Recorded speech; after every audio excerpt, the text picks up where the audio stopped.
আমাদের আবির্ভাব হয়েছে।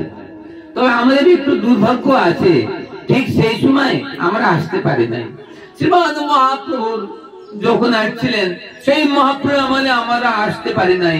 আমরা হয়তো যারা আছে আসতে পারি নাই, যারা আসছিলেন তারা পরম ভাগ্যবান, পরম কৃপা তারা পেয়েছেন। আর আমরা না, দুর্ভাগ্য আমাদের। তবে আমাদের একটু সৌভাগ্য আছে যে এই যুগ এখনো চলছে, এই যুগ এখনো শেষ হয়ে যায় নাই। এই বৈবস্বত মন্বন্তরী অষ্টমীর চতুর্যুগের যে কলি, এই কলিতে শ্রী চৈতন্য মহাপ্রভু অবতীর্ণ হলেন, আমাদের সে প্রাণের ঠাকুর শ্রী গৌরাঙ্গ। তাই আমরা সবসময়, আমি যে কীর্তনটা আপনাদের কাছে পরিবেশন করলাম, এই কীর্তনটা শয়নে স্বপনে নিদ্রা জাগরণে পথ চলার সময় সবার মুখেই থাকবে জয় গৌর হরি জয়, জয় গৌর হরি জয় গৌর হরি, আর গৌর হরি জয় গৌর হরে। সাইকেল চালাবে, বাইক চালাবে, বড় গাড়ি চালাবে, যা চালাবে না কেন, মুখে শ্রী গৌরাঙ্গ মহাপ্রভু নাম স্মরণ করবে, সদা সর্বক্ষণ মহাপ্রভু তার রক্ষা করবেন। জয় গৌর হরি জয় গৌর হরি, গৌর হরি জয় গৌর হরি, সবাকার প্রাণ মোদের গৌর হরি, আর গৌর হরি জয় গৌর হরি, কলিযুগ প্রাণকারী গৌর হরি, কলিযুগের জীবের প্রাণকারী গৌর হরি, আর গৌর হরি জয় গৌর হরি, জয় জয় জয় জয়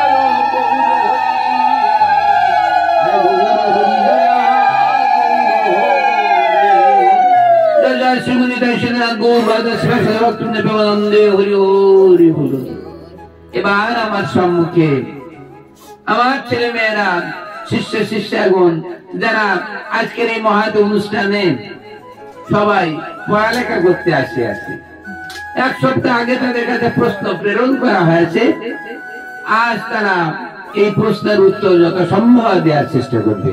এবার আমি প্রশ্ন উত্তর চ্যাপ্টার শুরু করছি।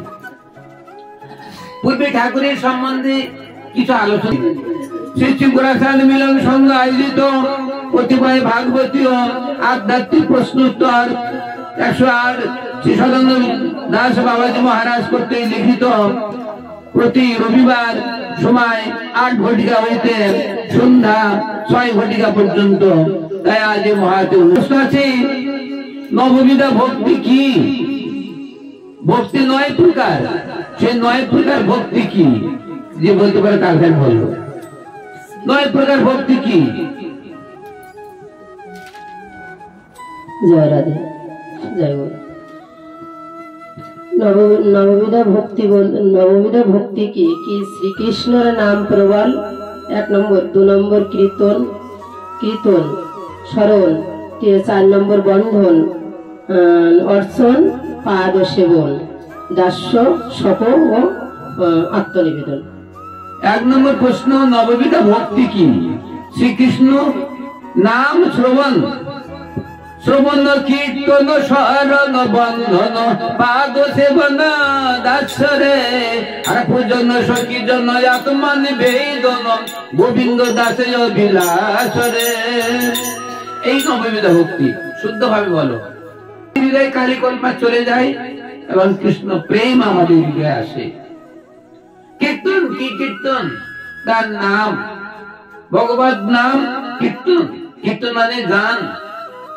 এইবার করুণা কর বৈষ্ণব গোসাই, পতিত পাবন তোমার বিনা কেহ নাই। এটা এই যে কীর্তন, কীর্তন মানে গান, ভগবত গান, অন্য গান নয়। তোমার রাধা কৃষ্ণ প্রাণ মোর যুগল কিশোর, আর জীবনে মরণে আর গতি নাহি মোর। রাধা কৃষ্ণ প্রাণ মোর জীবনে কিশোর। তাহলে এখানে এই যে কীর্তন, স্মরণ কেমন? স্মরণ কেমন? এই কিন্তু সংক্ষিপ্ত লেখা আছে, আমি একদম বলে যাচ্ছি উত্তরগুলো। স্মরণ কি? স্মরণ কাকে স্মরণ করতে বলেছে? কি স্মরণ করতে বলেছে? মানে ভগবানের লীলাকে। ভগবান বিভূতি মুরলীধর 24.5 চন্দ্র বিশিষ্ট কৃষ্ণ ব্রজের বোঝানো ঠিক আছে, কিন্তু ওনার লীলাকে স্মরণ করতে বলেছে। লীলা কয় প্রকার? 8 প্রকার। পরবর্তী চ্যাপ্টারে আমি প্রশ্ন দিয়ে দেব। তাহলে 8 প্রকার লীলা, সেই ভগবানের অষ্টক লীলা তাহলে অনন্ত অসীম লীলা ভগবানের অষ্টকালীয় লীলা বলা হয়। আটটা, এই যে 24 ঘন্টাকে ভাগ করে 8টা লীলায় ভাগ করা হয়েছে। পরবর্তী চ্যাপ্টার আমি তা সবাইকে দান করবো, আমার কাছে সব ছাপা করা আছে। এই অষ্টকালীয় লীলা অনুযায়ী আমাদের সাধন করতে হবে, এলোমেলে সাধন করলে গোবিন্দ চরণ লাভ হইবে না। অষ্টকালীয় লীলা অনুযায়ী আমি সেই চ্যাপ্টার আমি পরবর্তীতে দান করব। অষ্টকালীয় লীলা অনুযায়ী যারা ভজন করেন তাদের সবারই কৃষ্ণ চরণ প্রাপ্তি হইবেই হইবে হইবে, ভগবান তাদেরকে ফেলে রাখবেন। তাই এই শরণ বন্ধন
তাহলে এই শ্রীমরঙ্গ মহাপ্রভু রাধা গোবিন্দে মিলিত হল। এবার মহাপ্রভু চরণ বন্দনা হয়ে গেল। এবার আমাদের বৃন্দাবনে রাধা গোবিন্দ সেবা মানসে করিবে, বৃন্দাবনে সে রাধা গোবিন্দের সেবা মানসে করিবে। আমাদের মনে প্রাণে রাধা গোবিন্দের সেবা করতে হইবে। আমাদের এখানে ট্রেনিং ক্ষেত্র, এটা আমাদের শেখার জায়গা।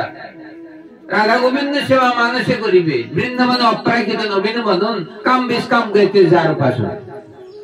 আমি সব ভাগ করে দিচ্ছি যাতে সবার জানা সুবিধা হয়। তাহলে সেই রাধা গোবিন্দ সেবা মানুষে করিবে, আস্তে আস্তে এই সেবাটা আমাদের জানতে হইবে, তাহলে আমাদের অভ্যাস হইবে না রাধারানীর চরণে। আজকে আমরা রাধা গোবিন্দ যখন একাশনে থাকেন, তোমার একটা বলো তো, শুধু তোমার নির্ধারিত প্রশ্ন ছাড়া আরো অনেক প্রশ্ন হতে পারে। রাধা গোবিন্দ একাশনে বসে আছেন, তুমি আগে তোমার ওখানে দেওয়া হয়েছে নিত্য লীলায়, তোমার গুরু বসে বসে যাও, হে নবসখী তুমি রাধা গোবিন্দের চরণ বন্দনা করো। এখন মহান কৃপায় বৃন্দা দেবীর মহান আদেশে, পেস্তা সখীর মহান আদেশে, গুরু উপাসকের মহান আদেশে আমি নিত্য লীলায় সেই রাধা গোবিন্দের সেই সুন্দর স্বর্ণ সিংহাসনের কাছে হাজির হইলাম। এবারে আমি কি করব, তোমরা কার কি মাথায় আসে, কে কি করবে দেখি শুনি।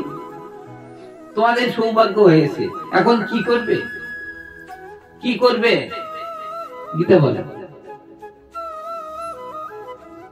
যায়, তাহলে কি করতে হইবে সেটা তোমাদের আজকে এই মহাত অনুষ্ঠানে জেনে নিতে হইবে। কেউ কিছু বলতে পারবে? মদন গোপাল জয়তী সসম্মদার প্রবর্তক স্বয়ং ভগবান শ্রী চৈতন্য মহাপ্রভু। আরাধ্য ভগবান প্রসিত নয় তো ধাম বৃন্দাবন ব্রহ্ম কাশিত উপাসনা ব্রজপদ কিন্তু যাহা কল্পিতা শাস্ত্রাং ভাগবতং পুরাণম মৌলম প্রেম উপমার্ত মহান শ্রী চৈতন্য মহাপ্রভু মহতম ইদং তত্রাদরণা পর্ব। এত প্রণালীর উপরে হেডিং সবাইকে মুখস্থ করতে হইবে। তাহলে এই যে প্রণালীর উপরে এটা সবাই মুখস্থ করবে। তাহলে এখানে আমরা সিদ্ধদেব প্রাপ্ত আছি। সাধকদের তোমার নাম ছিল গীতা রানী, সিদ্ধদেব কি নাম, কি প্রণালী গুরুদেব দিয়েছে, কি নাম তোমার? গীতি মঞ্জুরি। গীতি মঞ্জুরি। আচ্ছা, গীতি মঞ্জুরি দেখতে শুনতে কেমন সব তো জানা আছে, কেমন বয়স কত, তার পোশাক পরিচ্ছদ কত কত ইত্যাদি ইত্যাদি। যাক, এখন তাহলে গীতি মঞ্জুরি রূপে যখন প্রবেশ করবে, গুরুদেবরা বললেন এবার তুমি যাও সেই সময় তুমি কি করবে সেই জায়গাটার কথা আমি জিজ্ঞাসা করছি। জগৎবাসী সবাই বুঝতে পারবেন যে ওইখানে গিয়ে আমাদের কি করতে হইবে। আমার প্রণালীতে যে ভজনের দেওয়া হচ্ছে, এবার ধন্যবাদ করে সবার চরণ বন্দনা করে আস্তে আস্তে ধীরে ভাবে রাধা গোবিন্দের সেই রহলীলা, একা আসনে স্বর্ণ সিংহানে বসে আছে অনন্ত বিশ্ব জগতের মালিক, আর বামে শ্রী রাধা, প্রেমের পরাকাষ্ঠা স্বরূপিণী শ্রী রাধা রানী, যার প্রেমের কোনো তুলনা নাই। অনন্ত বিশ্ব জগতে যার প্রেমের ঋণ ভগবান ঋণ হয়ে আছে, কেউ জানে না সেই প্রেম কত ঊর্ধ্বে, কত গভীরে শ্রী রাধা রানীর প্রেম। তাই আজকে কৃষ্ণ শ্রী রাধা রানীকে ভালোবাসে এবং রাধা রানী গোবিন্দকে, গোবিন্দ রাধা রানীকে। এবার কি করবো বল? এবার হাজির হয়ে গেছে, গুরুদেবের দণ্ডবোধ করা হয়েছে, এবার কি করবে বলো? নৃত্য লীলায় ঠাকুর গিরিরাজ এবং রাধারানী আমাদের সম্মুখে বর্তমান। এটাই গোলক বৃন্দাবন, এটাই মহাধাম গোলক ধাম। কারণ ভগবান সম্মুখে এই মহান অনুষ্ঠান পরিচালিত হচ্ছে, অনন্ত বিশ্ব জগৎবাসীর কাছে এই কথা প্রেরিত হচ্ছে। এটাই গোলক বৃন্দাবন। যেখানে হয় নাম সংকীর্তন সেই তো বৃন্দাবন, যেখানে ভগবান উপস্থিত থাকেন সেখানে সাক্ষাৎ বৃন্দাবন, এবং তার ভক্ত এবং তার ভাগবত আলোচনা যেখানে হচ্ছে সেখানে ভগবান রাধা গোবিন্দ একা শুনে সেখানে থাকেন। শ্রী রাধাকে মামিনী ভগবান কৃষ্ণ আছেন এবং সে মহাপ্রভু পঞ্চতত্ত্ব রূপে মহাপ্রভু।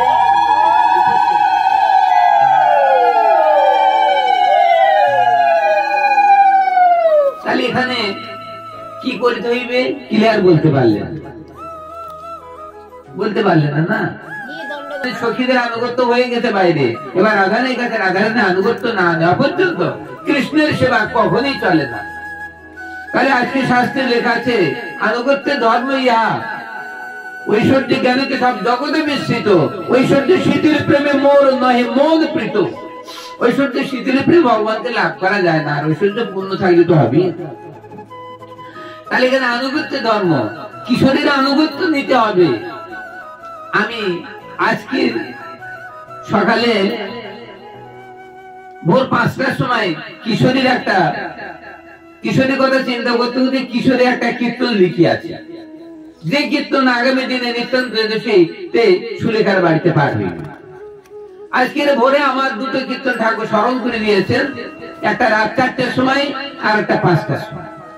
আমি সেই দুটো কীর্তন আজকে পরিবেশন করছি না, এই ক্লাস চ্যাপ্টার বলে ক্লাসের কাজ করছি। আমি বন্দনা করব, কি বলে বন্দনা করবে? রাধারানীর চরণ বন্দনা কি বলে করবে?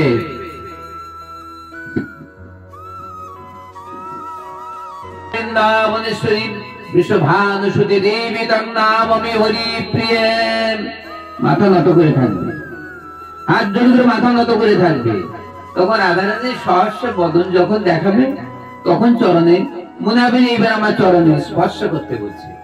বিনা আদেশে চরণে স্পর্শ করতে পারবে না, হঠাৎ করে ডুম করে চরণে পড়লে কিন্তু হয় না। দীনতা দৈন্যতা দেখাবে, হে রাধে কৃপা করো, দয়া করো মোরে, আমি তোমার চরণের দাসীর দাসী।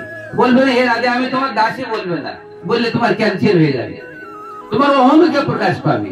ওদের শ্যাম সুন্দর ওদের মুচকি মুচকি হাঁটছে, নতুন সখী তো, 11 বছর 7 মাস বয়স, বেশ সুন্দর দেখাচ্ছে, খুব সুন্দর, বেশ স্বর্ণকান্তে সম দেখতে। তাই কৃষ্ণচরণে হাসছে, কোনো কথা বলছে, উনি কোনো কথা বলেন না। রাধারানী যখন দয়া করবে, যখন রাধারানী সহস্র বদন দেখাবে তখন জানতে হবে এবার চরণ বন্দনা করবে।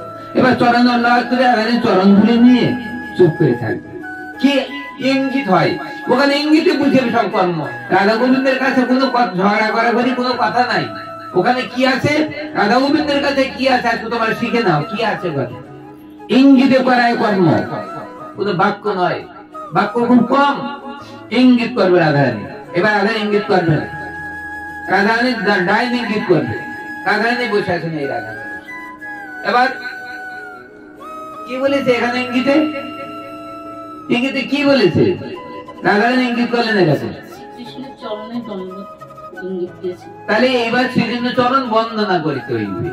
এবার কৃষ্ণের কাছে যে ওনার চরণে ধন্যবাদ জানি, বুলন্ডিত ভাবে ধন্যবাদ করে হা কৃষ্ণ করুণা সিন্ধু দীন বন্ধু জগৎপতি গোপীরা গোপিকা কান্ত রাধা কান্ত নমস্তে বলে তুমি বসলে। এইবার বলতে বাহ ঠিক আছে, তোমার কি নাম? গোবিন্দ শুনছি। তা আমার নাম অমুক। বাস বাহ। তা তোমার গুরুর সেদিন কি নাম? কার সখী? ওখানে বলবে কার সখী? তোমার কি বলবে?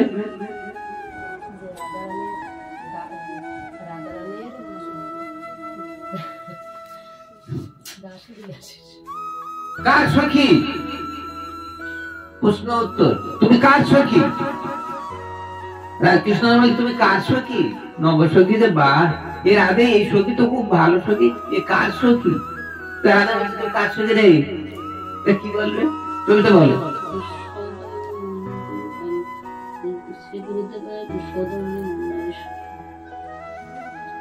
আমি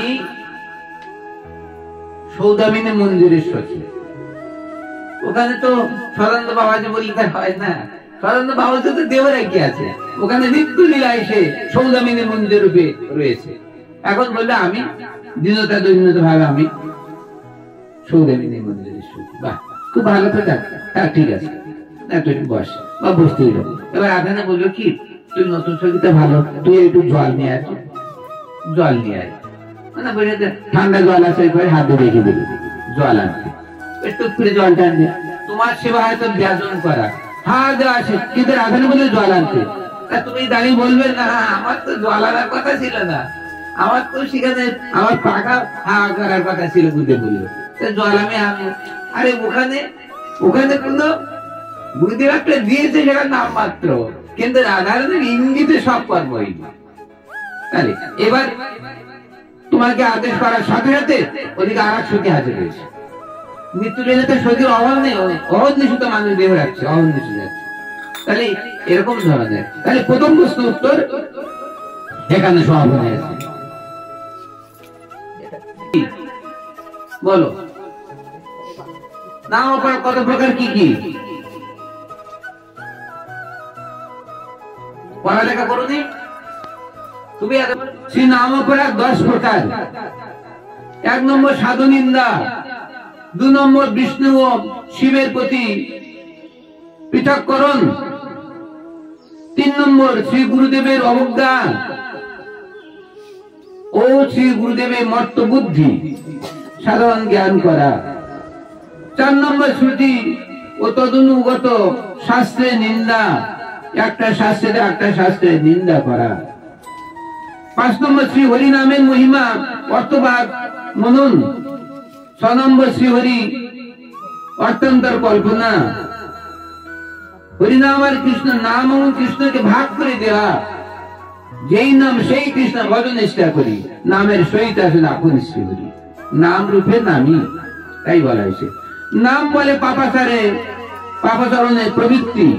ভাবছি তাই তো, নাম করবো না, লোক বাড়িয়েছে কোনো জিনিসটা চুরি করে আসি, কেউ তো দেখতে পাচ্ছে না, যদি পাপ হয় বাড়িছে নাম মালা একটু জপ করুন বেশি করে। এই যে নামের বলে পাপাচারণে লিপ্ত, পাপ করা এটা অপরাধ। অন্য শুভ ক্রিয়াদির সহিত হরিনামের সমতা বর্ণন, অন্য কোন শুভ কর্মের সঙ্গে কৃষ্ণ নামের সঙ্গে তুলনা করা, এটা ঠিক নয়, এটা অপরাধ। এবং 8 নম্বর অপরাধ এটা। 9 নম্বর শ্রদ্ধাহীন জনকে নাম উপদেশ দেওয়া। যে ব্যক্তি শুনতে চায় না, যার অন্তর শুনতে চায় না এই নাম, যে ভগবানের লীলা কথা শুনতে চায় না, তারা জোর করে ভগবানের লীলা কথা শোনাও একটা অপরাধ। 9 নম্বর। 10 নম্বর নাম মাহাত্ম্য শ্রবণ করিয়াও মনে অতৃপ্তি। এত বড় নামের মহিমা শ্রবণ করেও মন তৃপ্তি নাই। যেমন শাস্ত্রে বলিয়াছে যে দেখিয়া না দেখে যত অভক্তের গণ, উলিকে না ফিরে যায় সূর্যের কিরণ। দেখিয়া না দেখে যত অভক্তের গণ, অভক্ত গুণের একজন অভক্ত ব্যক্তির পাশে একজন ভক্ত আছে। সেই ভক্তগণ ঠিক মতো ঠাকুর সেবা করেন, কিন্তু অভক্ত পাশে যিনি আছেন উনি শুনেও শোনে না। হরিনাম করিয়ে কিন্তু উনি শুনেন না, দেখেও দেখে না। তেমনি এই যে পেশক, এই পেশক কিন্তু দিবাভাগে বেরোন না। দিবাভাগে উনি গোলার মধ্যে বা কোন একটা গোপন জায়গায় থাকেন, যেখানে সূর্য আলো থাকে না, সূর্য কিরণ যেখানে নাই সেখানে পেশা থাকে। কারণ সূর্য আলো ওনার চোখে ভালো লাগে না, সূর্য আলো দেখতে পারে না, তাই উলি কিনা ফিরে চায় সূর্যের কিরণ। তাই সূর্য যেদিকে আছে না, ওই পেশক সেদিকে পিছন করে থাকে, পিছন করে থাকে। বলে বাদ দাও, কিসের সূর্য? সূর্য বলে পৃথিবীতে কিছু আছে নাকি? চক্ষু বন্ধ করে সূর্যকে নিন্দা করে, মানে সূর্যের আলো দেখিয়ে দেখে যেত অবাক ত্রিগণ উলি কিনা ফিরে যায় সূর্যের কিরণ। তাই সূর্য থেকে পিছন করে থাকে।